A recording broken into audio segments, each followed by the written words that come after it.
Hapa hii ni ahadi ya Mheshimiwa Daktari Samia Suluhu Hassan. Tunataka kabla ya kuelekea kwenye uchaguzi, hii stendi iwe imekamilika katika viwango vinavyotakiwa na ianze kutoa huduma kwa wakati. Hayo ndio maelekezo yetu kama kamati ya siasa ya mkoa. Na naagiza hapa, mfanye kazi usiku na mchana.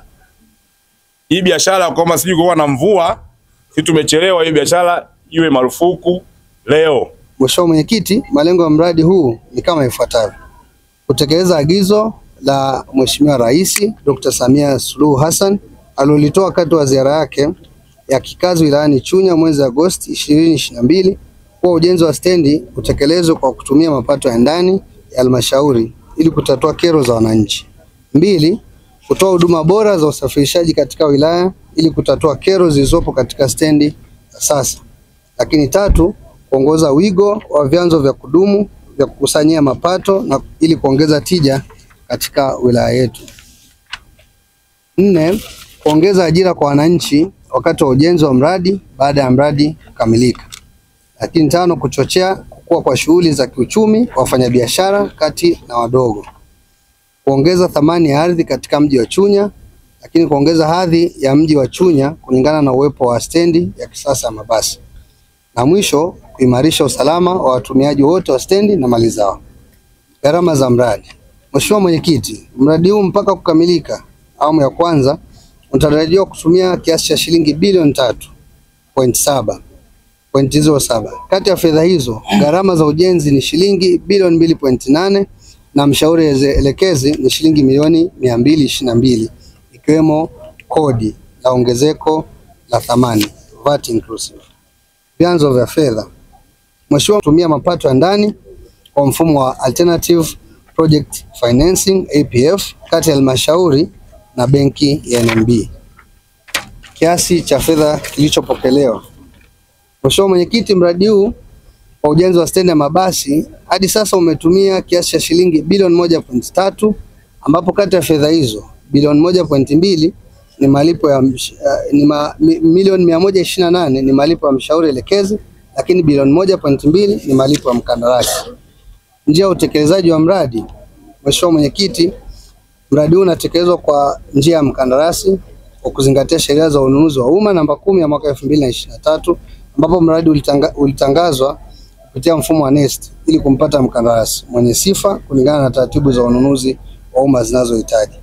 Mheshimiwa Mwenyekiti, mradi huu unatekelezwa na mkandarasi anaitwa MJ Global Multipurpose Contractor Company Limited ambao wako Dodoma. Muda wa utekelezaji. Mheshimiwa Mwenyekiti, ujenzi wa mradi huu unatekelezwa kwa kipindi cha miezi 9 kuanzia tarehe 23 Septemba 2024 hadi tarehe 22 Juni 2025. Aidha, baada ya kukamilika kwa mradi kutakuwa na kipindi cha matazamio ya mradi cha miezi 12 ambao ni mwaka mmoja kwa mkandarasi mshauri elekezi ili kufanya marekebisho kwa maeneo ambayo yatakuwa na changamoto za kiufundi. Usimamizi wa mradi. Mheshimiwa Mwenyekiti, msimamizi mkuu wa mradi huu ni halmashauri ya wilaya ya Chunya, ambapo mkurugenzi mtendaji ametoa kamati za usimamizi na ufuatiliaji. Hatua zilizofanyika mpaka sasa, Mheshimiwa Mwenyekiti, cha kwanza ni kutenga eneo lenye ukubwa wa mita za mraba 53,000 ambazo ni sawa na ekari 13, lakini pia tulimpata mshauri elekezi ambaye ndiye Malik Consultant. Tulisanifu usanifu wa mradi na upimaji udongo, ramani, michoro na viwango vya bei BOQs. Lakini pia tuliwasilisha maandiko ya mradi ngazi za juu, ofisi ya katibu tawala mkoa, OR TAMISEMI, tume ya mipango na fedha. Pia tulipata kibali cha mkopo kutoka Wizara ya Fedha na tulimlipa mshauri kiasi cha shilingi milioni 128 ambao inahusisha VAT. Lakini pia tumetenga fedha za mapato ya ndani kiasi cha shilingi milioni 427 mwaka 2023 na shilingi milioni 750 kwa mwaka huu wa fedha 2024-2025. Mradi huu ni ahadi ya Mheshimiwa Rais Dr. Samia Suluhu Hassan. Kwa mkuu wa wilaya ukimdondosha ni wewe. Na leo mimi nimeona ulipofikia. Mwenyekiti atatoa utaratibu. Faida ya mradi huu: moja, kuna huduma za wananchi tutapata hapa, si ndivyo? Pili, kuna huduma za kifedha, si ndivyo? Zitakuwepo. Tatu, uchumi wa wilaya ya Chunya, si ndivyo? 4, mapato ya mkoa wetu na wilaya yetu, si ndivyo? 5, ajira tapatikana hapa. Mama ntilie watakuwepo hapa, si ndivyo? Vijana watajiajiri hapa, si ndivyo? Kwa kukamilika haraka kwa mradi huu, ndugu mwenyekiti, ni ukombozi mkubwa na ni message nzuri ya Dr. Samia kutoa ajira, kukuza uchumi na kuinua wilaya ya Chunya. Tumpigie makofi mengi sana Mheshimiwa Rais. Kwa hiyo tunategemea Mheshimiwa Mwenyekiti, maelekezo yako yatawabeba wanachunya ili wapate hayo nayosema, wapate ajira zingine kwa haraka, waweze kujiajiri hapa. Mama ntilie, mama zangu wale, si ndivyo? Wapo wengi, lakini hata watumishi wa serikali wataweza kupata chochote hapa. Lakini mwisho tutakusanya kodi, na kodi tutafanya miundo. Ili eneo ni dili, ni nini? Ni dili. Kwa likiwai dili yetu inakamilika kwanza dili kwa wananchi. Mama Samia akija hapa, kula nyingi tutaendelea kuzipata, si ndivyo? Makofi mengi kwa Dr. Samia. Kwa mwenyekiti, leo hujaja sehemu mbaya, umekuja sehemu yenye dili. Kama ni kwenye kuwinda, hapa ndio kwenye nyama nzuri hapa kwa mkoa, kwa wilaya nzima ya Chunya hapa. Tukikamisha kanyama haka, tumeua ndege 20 kwa wakati moja. Kusanyika hapa kwa jambo moja tu, la kutoa hitimisho na ukaguzi tuliofanya kwenye stendi yetu ya wilaya ya Chunya. Wote tumejionea kazi zinazoendelea, tumepitishwa hapo.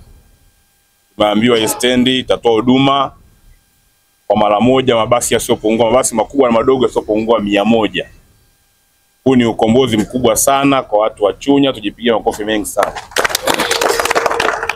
Lakini pia kutakuwa na huduma za magari madogo ya abiria yanayozunguka hapa mjini, wanaita town ice, town trip, zitakuwepo hapa na sehemu yao.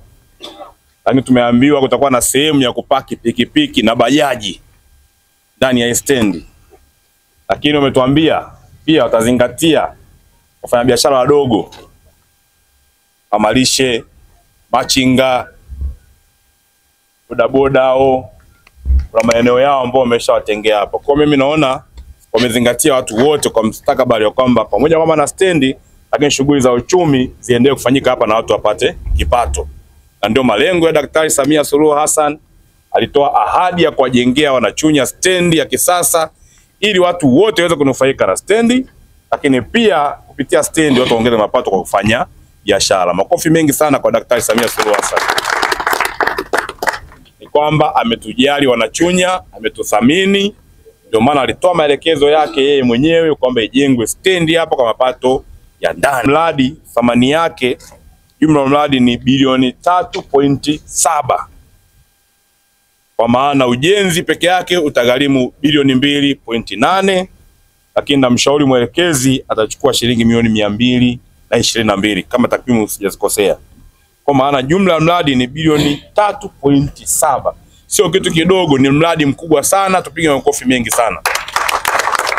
Na hii tumeelezwa inatokana na mapato ya ndani ya halmashauri. Na mpaka sasa hivi fedha ambazo mkandarasi ameshalipwa ni bilioni 1.3. Na muda wa mradi ni miezi 9. Na kwa maelezo ya kamisa wetu na jinsi walivyokubaliana na mkandarasi kwamba mwisho wa mwezi wa 6 huu mradi kama sio kukamilika utakuwa umeshafikia karibu 90%. Si ndio hivyo? Kwa mimi nasema ni matokeo makubwa ya usimamizi wa serikali ya wilaya yako, na mimi nakupongeza sana Mheshimiwa DC. Lakini tumezunguka huko ndani, tumeona huduma mbalimbali za migahawa, lakini ofisi ya utawala kwamba kutakuwa one stop center. Manake hapo ndani huduma zote zinazohusiana na masuala ya usafiri zitakuwa hapo. Watu wa halmashauri ambao ni wakusanyaji wa ushuru wako huko ndani. TRA kwa ajili ya mapato atakuwa hapo ndani. Watu wa SMATRA inatokea kuna migogoro kati ya ruti imekwenda hivi na watu wa mabasi. SMATRA watakuwa hapo ndani. Watu wa fire kituo cha polisi, LATRA. Kwa hiyo maana yake matatizo yote yanayohusu usafirishaji yatakuwa yanatatuliwa hapo kwa pamoja, moja kwa moja. Kwa hiyo mimi jambo hilo limenifurahisha sana na wapongezeni sana sana. Kama moja kujenga stendi ambao wamezingatia vigezo vyote kwamba huduma zote zipatikane. Kwa hiyo naamini watu wa Chunya watanufaika. Na niwaeleze wazi, hii stendi sio stendi ya wilaya kama mnavyoichukulia. Kwa sababu ikikamilika hii barabara hii ya Makongorosi kwenda mpaka Itigi, tokea kule Singida na kuunganisha na Sikonge, maana yake hii itakuwa kama ni stendi ya mkoa. Kwa sababu mabasi yote kutoka Mwanza, Tabora, Shinyanga, Geita, kutoka Mara yatapita barabara hii kuelekea Mbeya, Tunduma. Kwa mtaona kwamba hii stendi sio vile mnavyofikiria ni stendi ya wilaya. Ni kwamba mabasi makubwa yanayokwenda yatakuwa ndani ya mikoa ya jirani, lakini hata kuelekea nje ya nchi, Zambia kuanzia Mwanza yatapita hapa. Kwa wanachunya mchangamkie sana hii fursa kwa kufanya biashara, kwa kujiajiri kupitia hii stendi. Na ndio malengo ya Mheshimiwa Rais Daktari Samia Suluhu Hassan. Wito wangu kwa mkandarasi, wengi wameongea hapa, hii ni ahadi ya Mheshimiwa Daktari Samia Suluhu Hassan. Tunataka kabla ya kuelekea kwenye uchaguzi, hii stendi iwe imekamilika katika viwango vinavyotakiwa na ianze kutoa huduma kwa wakati. Hayo ndio maelekezo yetu kama kamati ya siasa ya mkoa. Na naagiza hapa, mfanye kazi usiku na mchana. Hii biashara kama sijui kuwa na mvua, sisi tumechelewa, hii biashara iwe marufuku leo. Kazi ifanyike usiku na mchana. Mheshimiwa DC, nisimamie hilo, kazi ifanyike usiku na mchana ili kupunguza ule muda wa kukabidhi hii stendi. Na waongeze vibarua kufanya kazi, kwa sababu tumewauliza wakandarasi kama una changamoto ya malipo, wamesema changamoto ya malipo haipo. Kwa hakuna sababu ya kuchelewesha huu mradi. Mradi kazi ifanyike usiku na mchana. Kama kuna tatizo la wafanyakazi, tuna vijana wetu wengi sisi hapa hawana ajira. Hata vijana kutoka Chama cha Mapinduzi wapo wanaweza kuajiriwa kufanya kazi. Lakini wa chama vyama vingine vya siasa nao wachukue waje wafanye kazi wapate kipato. Ndio malengo. Tunapotengeneza miradi kama hii, tunataka watu wetu wa eneo hili wapate shughuli za kiuchumi, wapate pesa.